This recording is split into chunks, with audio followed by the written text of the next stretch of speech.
this? Yay, I'm live. Cool. So I just need to, I'm hoping that there's going to be some people coming on. If I have invited people properly, because I've done this one as a classroom rather than as a normal kind of live. So hopefully it works. Let me just check and see if I can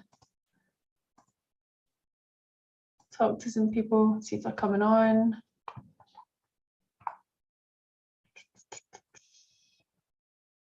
Also want to make sure that I'm going live in the group, even though it's a classroom. Yay, I am. Okay, good. Cool. So what I really wanted to do, if people don't join, then I've got something that I want to do. And if they do join, then I've also got something different to do. But I'm going to give it a couple of minutes. And while I do so, I'm just going to tell you a wee bit about what we're doing here. So you've probably noticed that there's now 3 coaches. There's myself, there's Louise, and there's Steph. And we've created the triple threat framework. And what we're doing is we're out to create unleashed, powerful women who are in action everywhere in life. And when we say everywhere, we mean everywhere. We mean they know themselves to be unleashed. So they are unconstrained by all these stories that we used to carry from the past, people's opinions and things that we think about ourselves and limitations that we put on ourselves, completely unleashed from that. Powerful. We know ourselves to be results creators, people who make shit happen. That's what power is. It's people that cause actions to happen in their life that weren't going to happen otherwise. And in action, moving forward, active, and everywhere in life. So their health, their wealth, and their mindset, their confidence, their relationships, all of that stuff. And by the time we're finished with people, after 6 months, these women will be bulletproof. Absolutely fucking bulletproof. Producing results like it's nothing. Head in the best space it's ever been in.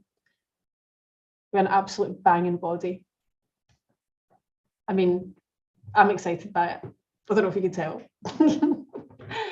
So,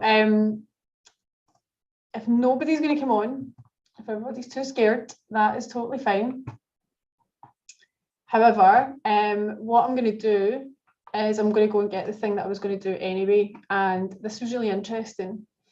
So when I was on Google, there's this like site that you can go on, you can put different keywords and stuff in, and you can see what people are Googling, what they really want to know.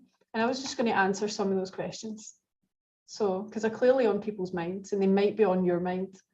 So let me just go into my drive and find these questions.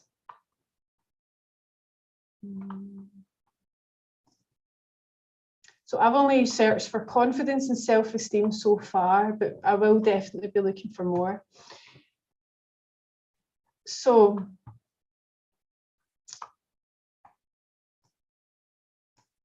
how self-esteem affects communication. This is the first one that's caught my eye. This would be great if I could discuss it with people. I'm just going to sit here and give you my opinion. Anyway, so nothing that I say is going to be the absolute truth. It's just my experience, and it's an experience that's been built up over years, really, of sorting out my own self-esteem and my own self-confidence. And does it affect communication? And how does it affect communication? Well, it absolutely does affect communication. And I'm going to tell you a story, and this happened recently, and I wish it had happened about 5 years ago, but actually it was good to see for me. So I've been telling myself that I should have it all figured out because I'm this coach and I'm the one that's meant to know everything and blah, blah, blah. And I was putting loads of different pressures on myself. And I have a coach, and I spoke to my coach recently because I was getting overwhelmed. I'm playing a big game right now, and you know, I really want to expand this coaching business. I want to have as many women in the world bulletproof, as many as I can, and you know, that is going to be my life. That is my life mission right now. So I was getting overwhelmed, and I was getting stuck, and I was getting stopped. And we had a chat about it, and she says, "Why are you getting stuck and stopped?" And I said, I just can't see it. I don't know why. I says, in fact, I don't know why. I have a lack of clarity on this game. I don't know what my milestones are, and I can't see the road ahead. And she went, okay, why have you not asked your team to help you with that? And what requests have you been making of them? And I said, actually, I've not been making many requests of them. And she said, okay, why not? And I said, because I'm scared. I'm scared that I make too many requests and they go, oh, this is too much, and they disappear. And then I'm left on my own, and everyone sees it, and I'm embarrassed, and I'm humiliated, and all of these things, right? This is what was in my head. And it was good to just get that out on loudspeaker. And she was like, good job. So there is a world that you're living in right now that's creating that. And where did that come from? And what is that world? So let's distinguish that.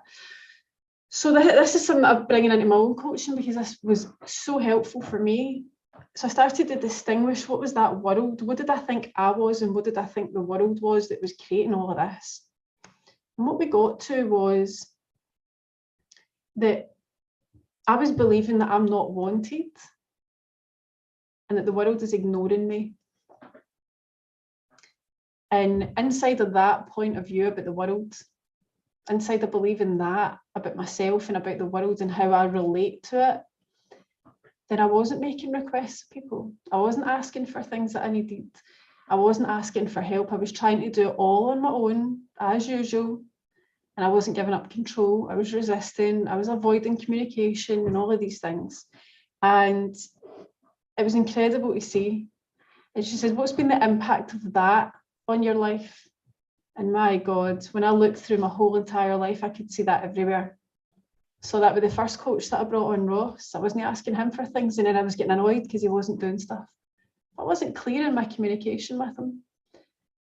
I could see it in relationships. I could see it where there was one guy that I just didn't ever tell him how I felt. I couldn't, because I thought he'd run away. I saw it in my relationship with my mum. I saw it in my relationship with my dad. I saw it in my current relationship. I've seen it everywhere. I couldn't ask. I wasn't asking for what I wanted. I thought I was asking, but I wasn't really asking. I was skirting around things, and I was going, oh, maybe you could just do something. Or I was saying things a certain way, like, oh, you know, it'd be really good. It's like, I really need something done. And I wasn't being direct about it. I wasn't saying, I request that you do this by this time. And what I was actually doing by doing that is I was disempowering people. I wasn't giving them the option to say yes or no. I wasn't giving them the option to go, that doesn't work for me, but I'll tell you what about this?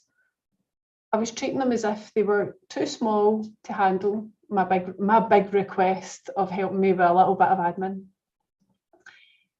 And that showed up in my communication, my self-esteem and my confidence, all of that stuff that was creating this world that was disempowering me was showing up in my communication, because my communication was foggy, it was woolly, it wasn't clear, and it wasn't direct. And it was heavy. I was making things significant. So we decided that we would distinguish a new world for me to live in, a new world. And that would directly impact my communication. So the new world that we distinguished was that I wanted to declare the possibility of me being exciting and fun. And then we looked at, well, what would my communication be like if I was exciting and I was fun? Well, it would be light, it'd be engaging, it'd be interesting. And then we looked at what are the actions that I'm going to take next? What am I going to do next? And in communication with my team.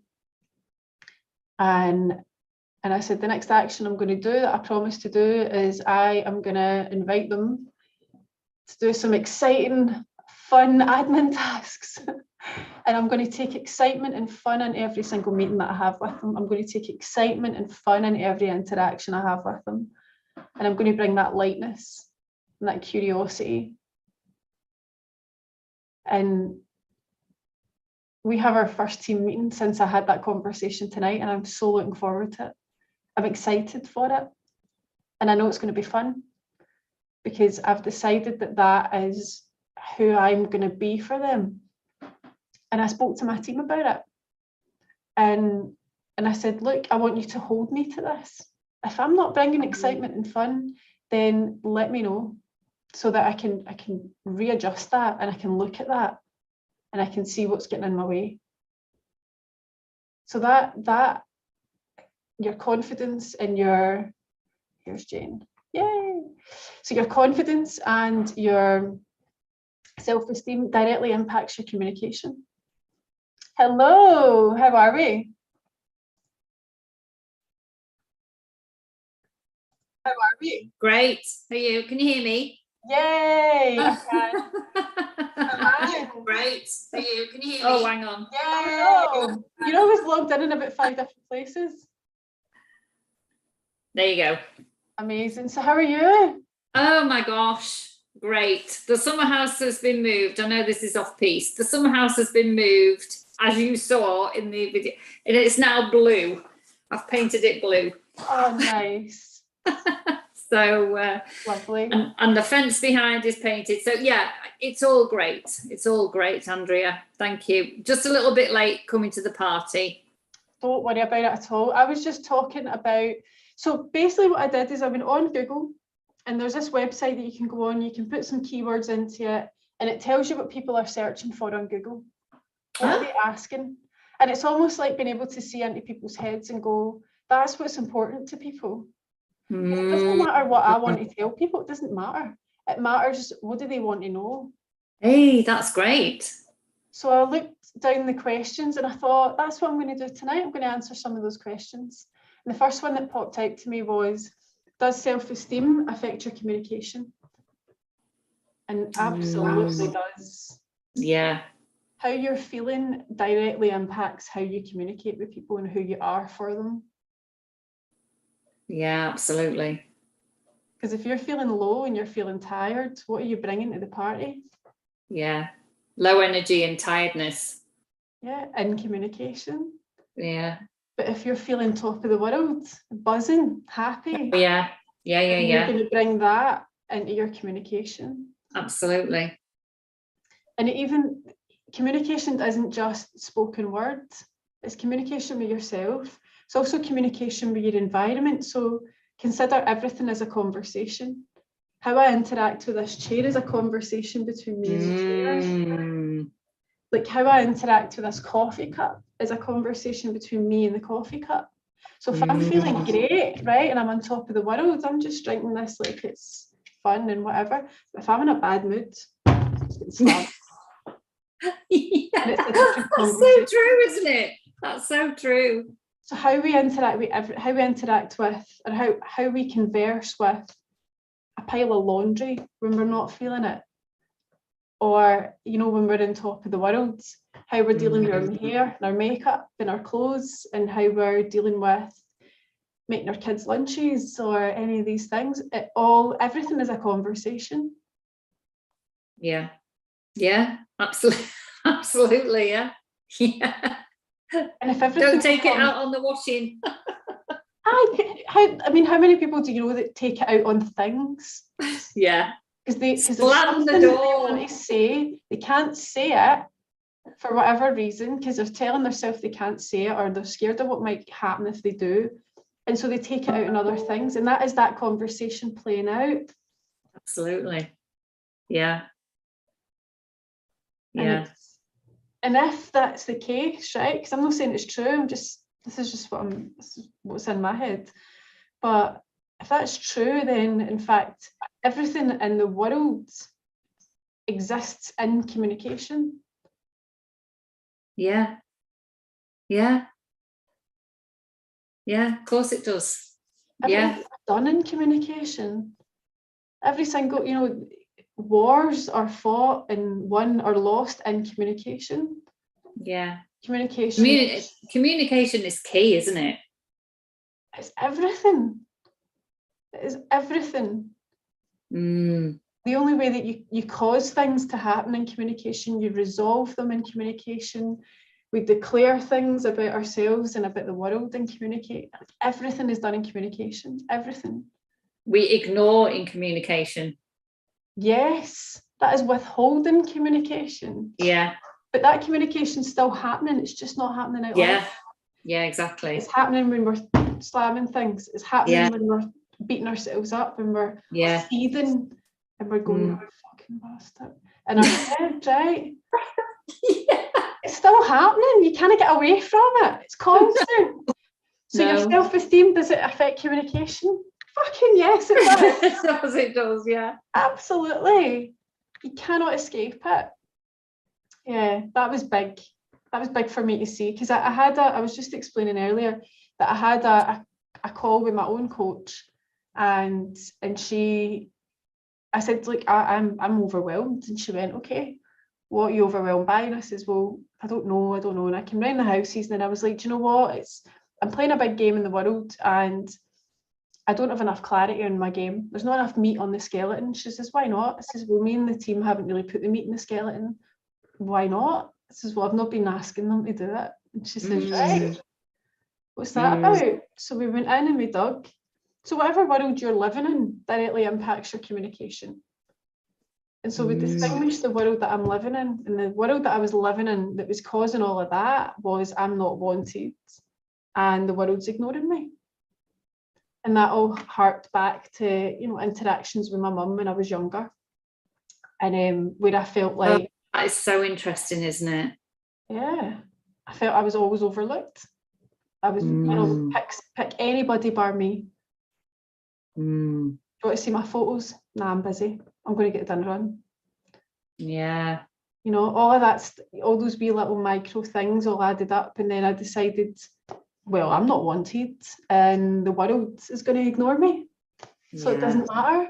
Yeah. So then I wasn't making requests, but I thought I was. I thought my communication was great. But actually I was skirting around things, and I wasn't just saying, look, I request that you do this by then. I was going, oh, we really need to get this done, and that thing needs to, it would be really good if we could just get fluffy, woolly fluffy, not who I'm committed to being, and it's not what this program's about. So I was like, that goes today. So we declared that complete, and then we went on to what am I going to distinguish as a new world to live in. And so we drew a line of demarcation between that old world and the new one. And the new one is that I'm exciting and I'm fun. And I asked my team members to hold me to that. If I'm not bringing excitement and fun to that meeting tonight, hold me to it. Yeah, that is so cool. That is so good. Yeah. Yeah, absolutely brilliant. Flipping heck, yeah. Oh, there's always a nugget with you, isn't there, Andrea? Just, when I saw that for myself, I was like, fuck. Yeah. Worlds that we live in. I had about a million worlds that I went through, and she's like, that's not it. That's not it. We kept going and we kept going and we kept going until I hit it. And she was like, what does that one feel like? I went, I can feel that here and in my throat. And she was like, we've got it. Yeah. That sticks in my throat. Yeah, absolutely. So yeah, there's a few conversations that were had and stuff that I guess I didn't get recreated for myself. Like they're still there. That's not complete yet. So there's a few things that I need to go, and I definitely need to go and get them complete with the people that I need to go and get them complete with. And I think once I do that, and one of the things she really helped me with is to see as well was getting complete isn't always about you saying, oh, I did this and I did that and I need to take responsibility. Sometimes getting complete means finally holding someone accountable where they weren't before. And she says that. And is it also, sorry for interrupting, is it also asking them what they need completion on with you? Yeah. Yeah. And she says, you know, throughout life you'll have expectations of people and they'll get shattered. And you'll have ideals and they'll get shattered. And when they get shattered, then you end up in these worlds of, you know, I'm not wanted and the world's ignoring me. She says, so there's these there's expectations that we put on people, and some of them are very reasonable. And if it's a reasonable expectation, then hold them to account for it. And if it's an unreasonable expectation, then you need to deal with that. Yeah. You need to realise that that was probably an unreasonable expectation. Yeah. So, you know, an expectation of parents would be feed me, clothe me, keep me safe. Yeah. And if those aren't being met, then that hold them to account. Yeah, and absolutely. So, yeah. And not in an aggressive way, but just that I had these expectations and they didn't get met. Like, what was that about? What happened? What was going on for you at that time? Yeah. Help me understand it so that we can clear this space, because there's shit in here and I'm carrying it about me. And it's, and then I end up in a world of I'm not wanted and the world's ignoring me. And I can't live in that world anymore. No way. Not you, Andrea. No. No way. No. I'm far too funny for that. Yeah. You're far too exciting. Far too exciting and fun for that. But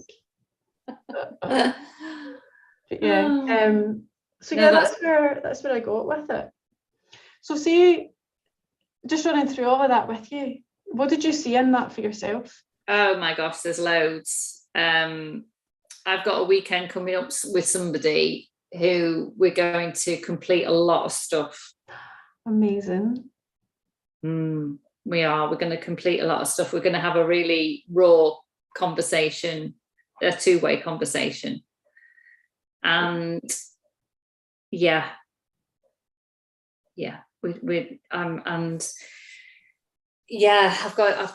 got to complete. I am going to complete it, but I'm going to complete it with compassion, fun. I also like fun and love, lots of love. Amazing. Yeah, that's next week. It is big. It's going to be big. It's going to be big. But I'm not scared of it. Good on you for doing it. I know. It really takes something to go and do that. Yeah, because the worst that can happen is that we don't speak a lot, and we're not speaking a lot at the moment. Exactly. Yeah. So I'm looking forward to that. Yeah, that'll be good. I'll let you know how I get on. Yes, please do. Is it this weekend or the weekend after? No, it's next weekend. It's next weekend. Yeah. Good. Yeah. So amazing. And how did you get on with your call with Janie? Oh my gosh, great. Yeah, we've got another call tomorrow. So we're just trying to find our feet and see what we want and where we're going. I'm coming up with ideas. She's going to come up with ideas. So this could be massive. I know. Massive potential. Yeah, because we're in the same demographic, aren't we? And there's so many people who need our help. And we were talking about it and I was like, there's so many people that get to that age and they get forgotten about. And they give up on themselves because they go, I'm too old now. Yeah, I'll just go with it. This is it now. Let's wait for God. Yeah. And do you know what's worse than your inner critic? Inner cynic. Oh, right. That inner, your critic will tell you you're shit and you're this and you're that, but your cynic's telling you it's never going to get any better. It's never going to happen. You won't do that. You won't. Yeah, that won't happen. What's the point in trying that? Just stay as you are. You're fine, and it's and then you stay exactly as you are forever. Yeah. Fuck yeah. that. Fuck that. It's not so bad, is it? It's not so bad. You've got a roof over your head. Aye, well, if stairs were all right, why do we have the escalator? Yeah. So let's keep climbing, man. Yeah. Madness. Fabulous. So I'm excited to see what you do with that. And actually my coach who was coaching me earlier, who got me that breakthrough and everything, she's really interested in what you and Jenny are creating. Oh, okay. Tell her about it.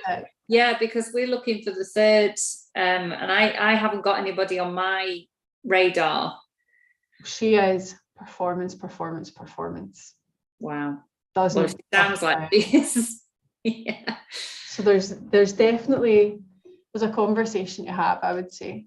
But also I want to have a conversation with you about something else, which I think you'd be interested in. In fact, are you free on Friday?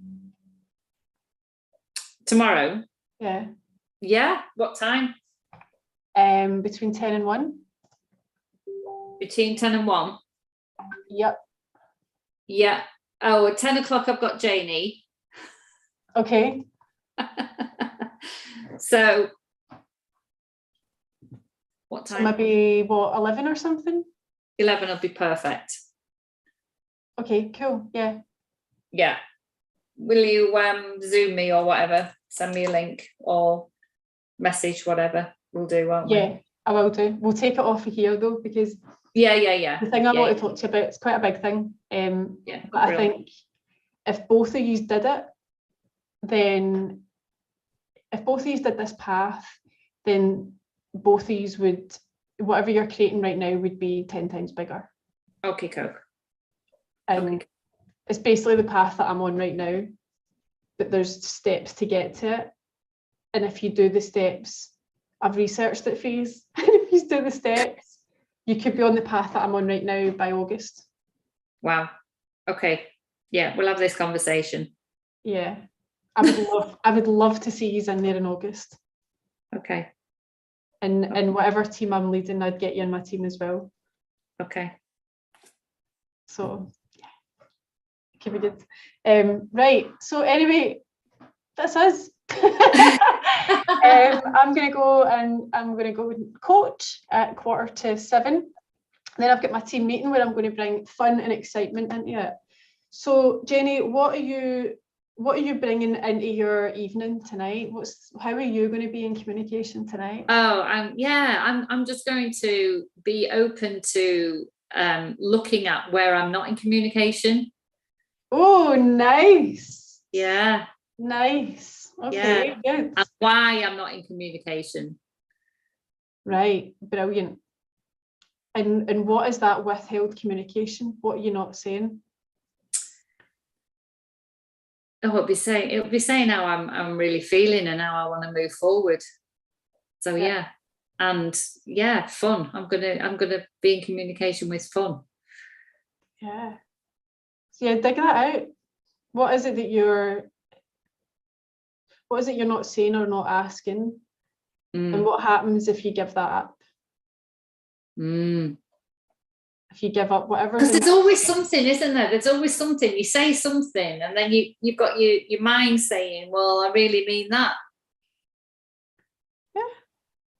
So, and that's a way of like your brain trying to protect you and telling you, oh, don't say it that way, say it this way. And that's when we start to manipulate what we're saying so that so we get the answer we want instead of just creating from nothing. Yeah, absolutely. Yeah. Brilliant. Amazing. Great. So this has been amazing. I'm so glad that you came on. You're always like you're the weekly loyal every single week. So thank you. I was a bit late, but there you go. Don't worry about it at all. But I'll speak to you tomorrow. Yeah. Brilliant. Amazing. Right. Bye. Bye. Thank you.